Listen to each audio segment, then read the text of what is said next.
Perdí mi hogar, aquel precioso chalet en las afueras de Madrid que tanto esfuerzo me costó levantar, y con él. Perdí mi matrimonio, pero lo que más me laceró el alma, más allá de los ladrillos y los papeles firmados, fue perder el respeto ante aquellos que, hasta hacía poco, se sentaban a mi mesa y me llamaban familia.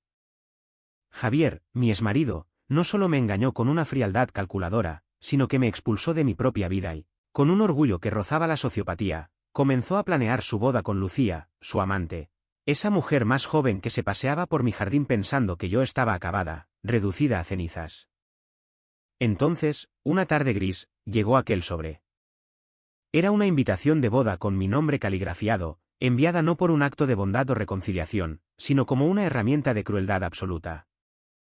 Javier y su familia querían que asistiera para verme llorar, para verme desmoronarme ante la sociedad y suplicar por una migaja de afecto que ya no existía. Su familia, esos mismos que habían compartido Navidades y domingos conmigo, lo apoyaron incondicionalmente.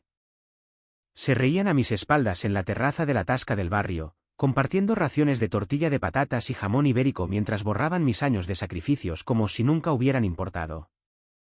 Me quedé allí, en la soledad de mi apartamento alquilado, temblando, confundida y sumida en un silencio sepulcral, hasta que mi madre, Carmen, me miró desde su sillón. Carmen tenía una sonrisa serena, casi inquietante, que no concordaba con el dolor denso que llenaba la habitación. Se acercó despacio, con esa elegancia que dan los años, y me susurró al oído con una firmeza que me heló la sangre: ve a la boda, Mónica. Abre espectáculo. En ese preciso instante, algo hizo clic dentro de mí. El engranaje del victimismo se detuvo para dar paso a una maquinaria mucho más fría y precisa. Creían que era débil, una mujer de mediana edad descartada. Pero no tenían ni la más remota idea de la verdad que yo portaba en mi maletín, de las pruebas documentales que tenía en mi poder y de la justicia divina y legal que aguardaba pacientemente a que la música dejara de sonar. Una vez fui una esposa leal, de esas que confían sin cuestionar y aman sin límites ni condiciones, creyendo ingenuamente que el matrimonio significaba seguridad y un para siempre inquebrantable. Invertí mi tiempo, mis ahorros de toda una vida y mi propia alma en construir aquel hogar en Madrid donde creía que reinaba el respeto mutuo. Pero a mis espaldas, Javier optó por el camino de la traición y las mentiras sistemáticas. Cuando se reveló su infidelidad con Lucía, no hubo ni un atisbo de arrepentimiento en sus ojos. En cambio, tuvo la desfachatez de culparme a mí, me llamó el problema, me tildó de aburrida y frígida, y me obligó a salir de la misma casa que yo ayudé a cimentar con mi sudor. Mientras su familia observaba en silencio, voltearon la cara como si mi dolor fuera invisible, como si mis sacrificios, mis cuidados cuando enfermaban y mis regalos nunca hubieran existido. Me fui con las manos vacías y el corazón más pesado que una losa de granito. Y todos, absolutamente todos, creyeron que mi historia terminaba ahí, en la derrota humillante. Pensaban que Mónica estaba rota, vencida y sola. Lo que nunca notaron, cegados por su arrogancia, fue la calidad de mi silencio. No era el silencio de la debilidad, era el silencio del observador. Observaba cada movimiento que hacían, recordaba cada detalle financiero, cada transacción y me preparaba para una verdad que algún día exigiría justicia. Después de alejarme sin hacer ruido, la traición se hizo más profunda y aguda, como un puñal que se retuerce, porque Javier no fue el único que intentó destruirme. Su familia, mis suegros y cuñados, lo apoyaron firmemente y recibieron a Lucía, la mujer con la que me engañó, como si siempre hubiera pertenecido a ese clan, como si yo fuera un borrón en su inmaculada historia. Dejaron de responder a mis llamadas. Quitaron mis fotos de las paredes del salón y pronunciaron mi nombre solo como un error lamentable que se alegraban de haber borrado. El chalet que pagué se convirtió en un lugar donde me trataban como a una extraña indeseable. Y quienes antes alababan mi paciencia infinita, ahora me llamaban cobarde por irme con dignidad y no montar un escándalo en la puerta. Los familiares que compartían mis raciones de jamón en las fiestas evitaban mirarme si nos cruzábamos en público, susurrando entre dientes que me merecía lo que pasó por no ser suficiente mujer para Javier, mientras que otros fingían no reconocerme al verme por la calle. Cada mirada fría era un recordatorio brutal de lo rápido que el amor se convierte en juicio sumarísimo cuando la comodidad de la gente se ve amenazada. Me sentía humillada estando sola, enterándome por terceros de las reuniones familiares a las que ya no me invitaban, aprendiendo por rumores hirientes que celebraban mi ausencia y se reían de mi caída mientras brindaban con vino. Las noches en mi pequeño piso se volvían más pesadas mientras repasaba sus palabras en mi mente, cuestionando mi propia valía, dudando de mi pasado y preguntándome cómo la lealtad podía ser castigada con tanta crueldad en este mundo. Sin embargo, bajo el dolor punzante, algo desconocido, una brasa ardiente, se estaba formando. Una silenciosa conciencia de que su crueldad no era fuerza, sino miedo disfrazado. Empecé a notar detalles que antes, cegada por el amor, ignoraba.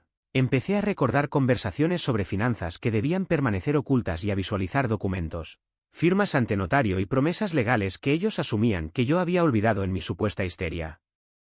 Carmen, mi madre, me observó de cerca durante esos días oscuros, sin presionarme, sin hacerme preguntas incómodas, solo recordándome con su presencia estoica que la verdad no desaparece solo porque la gente decida negarla colectivamente. La misma familia que me hizo a un lado comenzó a mostrar grietas en su imagen de perfección. Me llegaban noticias de que discutían por dinero, por el control de la empresa y por la propiedad del chalet, sin darse cuenta de que cada palabra que llegaba a mis oídos agudizaba mi determinación. Creían que era impotente porque elegí no pelear a gritos en la calle, pero confundieron mi calma estratégica con rendición incondicional. Mientras se burlaban de mi paciencia en sus cenas, yo gané una claridad mental cristalina, comprendiendo cuán profundas eran sus mentiras y cuán frágil era realmente su futuro económico. El dolor se transformó en un enfoque láser, la humillación se convirtió en mi propósito vital y la soledad, en mi mejor estrategia. Me di cuenta de que no solo me traicionaron emocionalmente, sino que, en su arrogancia, se expusieron legal y moralmente, confiando estúpidamente en que yo estaba demasiado rota para responder o contratar a un abogado. Ese fue su mayor error, el error fatal. Cuanto más me ignoraban, más fuerte me volvía, porque ya no necesitaba su aprobación patética. Solo necesitaba el momento adecuado. Ese instante preciso cuando se prepararan con orgullo para un nuevo comienzo construido sobre mis ruinas. Ya no era Mónica, la esposa olvidada a la que despidieron. Ahora era la guardiana de una verdad documental que un día se alzaría ante ellos y exigiría cuentas. Justo cuando creía que su crueldad no podía ir más allá, el destino entregó su mensaje más agudo.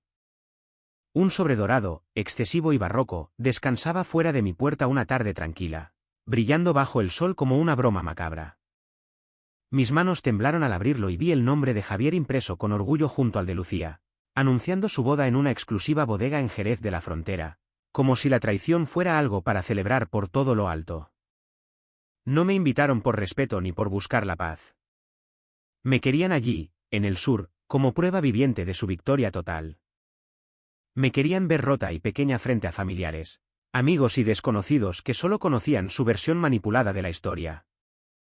Imaginé sus susurros en los bancos de la ceremonia, sus sonrisas satisfechas, su esperanza morbosa de que mi dolor se convirtiera en su entretenimiento de la tarde.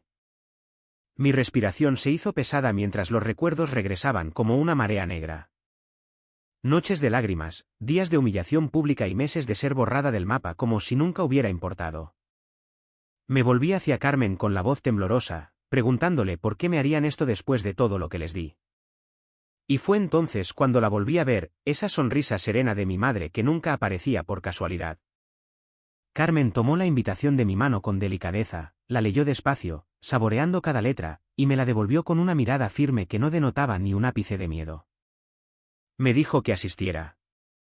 No para rogar, no para dar explicaciones, sino para presenciar el final que ellos, en su ceguera, nunca vieron venir. Sus palabras transmitían confianza en lugar de ira, certeza absoluta en lugar de dolor, y por primera vez en meses sentí que la balanza del destino se desviaba a mi favor.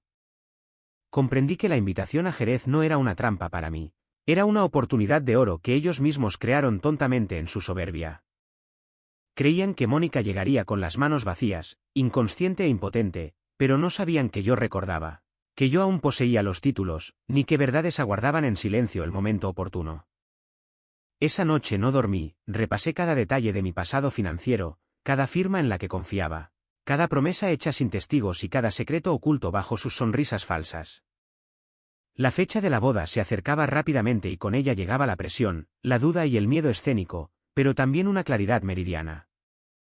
Comprendí que su confianza se basaba en la suposición errónea de que guardaría silencio para siempre por vergüenza. Confiaban en las apariencias, en el dinero que creían tener y en el apoyo de quienes se beneficiaron de mi pérdida. Nunca imaginaron que tomaría el AVE hacia Andalucía cargando dignidad en lugar de vergüenza, conocimiento legal en lugar de ira irracional. Cada día que pasaba, agudizaba mi determinación mientras me preparaba emocionalmente, sabiendo que me encontraría con los mismos rostros que se volvían fríos cuando necesitaba calor humano. Ya no era la mujer que esperaba fuera de sus puertas pidiendo ser escuchada. Era la mujer que entraría a su celebración en la bodega con serena intención, guiada por la paciencia y la verdad irrefutable. Para cuando llegó el día de la boda, mi miedo se había transformado en un control silencioso, gélido, porque a veces la venganza más fuerte no es la destrucción violenta, sino la revelación pública. Y estaban a punto de aprender que el pasado que enterraron nunca desapareció del todo, solo estaba esperando el tren de alta velocidad. El viaje en el AVE fue tranquilo. Vi pasar los campos de olivos y la tierra seca, sintiendo como cada kilómetro me acercaba a mi redención. Cuando entré al salón de la bodega en Jerez, el olor a vino añejo y madera impregnaba el aire. La música clásica llenaba el ambiente y me rodearon sonrisas que se congelaron al verme. Mantuve la calma y el corazón firme, pasando junto a personas que antes se negaban a mirarme a los ojos en Madrid. Tomé asiento en silencio en una de las filas traseras, pero visibles, mientras celebraban en el escenario. Javier y Lucía estaban tomados de la mano, riendo, creyendo que la historia ya había terminado a su favor. La familia de Javier me observaba atentamente, con los ojos entrecerrados, esperando lágrimas, un grito, una escena de celos, pero no les di nada de eso, solo les di un silencio que los incomodó profundamente, un espejo donde no querían mirarse. Esperé pacientemente mientras se pronunciaban discursos vacíos, se alababan las mentiras disfrazadas de amor eterno y se disfrazaba la traición de victoria moral. Entonces llegó el momento, sin ruido ni aviso previo, el instante exacto en que Carmen, que había venido conmigo como mi pilar, me apretó la mano y asintió levemente. Era la señal. Me puse de pie lentamente, sintiendo que todas las miradas, cientos de ellas, se volvían hacia mí. No me miraban con miedo, sino con una curiosidad morbosa. No grité, no acusé con el dedo, simplemente hablé con una claridad de voz que cortó el aire y pedí que se revelara la verdad. Fue entonces cuando Alberto, mi representante legal, un hombre serio y respetado que había viajado discretamente con nosotras, se adelantó desde el fondo del salón sosteniendo una carpeta con documentos oficiales que llevaban mi nombre. Eran firmas que Javier nunca consideró importantes. Registros mercantiles y de propiedad que asumieron olvidados en algún cajón. Alberto abrió la carpeta con parsimonia. Se abrieron papeles sellados. Se leyeron los hechos objetivos y la sala pasó de la celebración festiva a la confusión absoluta. El chalet de las afueras de Madrid, del que me sacaron a empujones, nunca fue legalmente de Javier. Fue comprado íntegramente con mis fondos heredados y mis ahorros. Y estaba registrado bajo acuerdos de separación de bienes que él, en su ignorancia legal, ignoró por completo. El negocio que Javier y Lucía planeaban expandir con el dinero de la boda se construyó con mi inversión inicial, y era mi propiedad legal mucho antes de que comenzara su traición. Los murmullos se extendieron como un incendio forestal por la bodega mientras los rostros de la familia del novio se congelaban en muecas de horror y la confianza se derrumbaba como un castillo de naipes. La madre de Javier buscó respuestas inexistentes, mirando a su hijo con desesperación. Sus parientes evitaron mis miradas, bajando la cabeza ante la evidencia, y la sonrisa triunfal de Lucía desapareció lentamente, reemplazada por el pánico de quien ve su futuro disolverse. Javier palideció hasta parecer un cadáver, incapaz de articular palabra, dándose cuenta demasiado tarde de que la mujer a la que subestimaba y despreciaba ostentaba el poder real del que él se burlaba. Me quedé allí firme, como una estatua de justicia, mientras su imagen perfecta se resquebrajaba ante todos los invitados que una vez me juzgaron en la tasca. La justicia llegó silenciosamente, sin insultos barriobajeros ni palabras negativas, porque la verdad documentada no necesita volumen para ser escuchada, tiene su propio peso. Los guardias de seguridad de la bodega se acercaron, pero no por mí, sino por quienes, en su histeria, intentaron interrumpir el proceso legal que Alberto estaba ejecutando. La celebración se detuvo en seco, la música se apagó y lo que quedó fue la realidad cruda expuesta bajo las luces brillantes de las lámparas de araña. No sentí alegría sádica por su humillación pública, solo un inmenso alivio de que mi silencio y mi sufrimiento finalmente tuvieran sentido. Las mismas personas que me borraron de sus vidas ahora veían impotentes como el control se les escapaba de las manos. No sonreí con arrogancia, No lloré de pena, simplemente observé cómo la verdad se asentaba en sus conciencias, sabiendo que este momento permanecería grabado en sus retinas para siempre. La boda en Jerez, que estaba destinada a destrozarme definitivamente, se convirtió en el lugar donde las mentiras terminaron y la justicia dio su primer aliento, demostrando ante la alta sociedad que la paciencia no es debilidad y que el silencio a veces es la preparación más sólida para el golpe de gracia. Mientras la sala se sumía en el silencio atónito, elegí la dignidad sobre el ruido y la fuerza sobre la ira. Me di la vuelta despacio, sin un solo insulto ni una lágrima, con la cabeza alta. Pasé junto a rostros conmocionados, junto a Javier, el hombre que una vez creyó que yo no era nada sin él, y junto a la familia que me traicionó por la comodidad de mantener las apariencias. En un instante perdieron el control de sus vidas, su reputación quedó manchada y su seguridad financiera se evaporó, mientras yo recuperaba lo que siempre fue mío, mi voz, mi patrimonio y mi verdad. Fuera de la sala, el aire de Andalucía se sentía más ligero, fresco, como si años de dolor finalmente hubieran soltado su control sobre mi pecho. Comprendí que la justicia no siempre llega con el caos de una batalla campal, a veces llega silenciosamente, con un abogado y unos papeles, y deja cicatrices duraderas donde una vez habitaron mentiras. No destruí su boda por capricho. Puse fin a mi silencio forzado. No busqué venganza ciega, revelé la realidad oculta. Ese día dejé de ser Mónica, la mujer que borraron, y me convertí en la mujer que sobrevivió a la traición, enfrentó la verdad y avanzó libre, completa y sin miedo hacia el taxi que nos llevaría de vuelta a la estación del AVE, dejando atrás el desastre que ellos mismos habían provocado.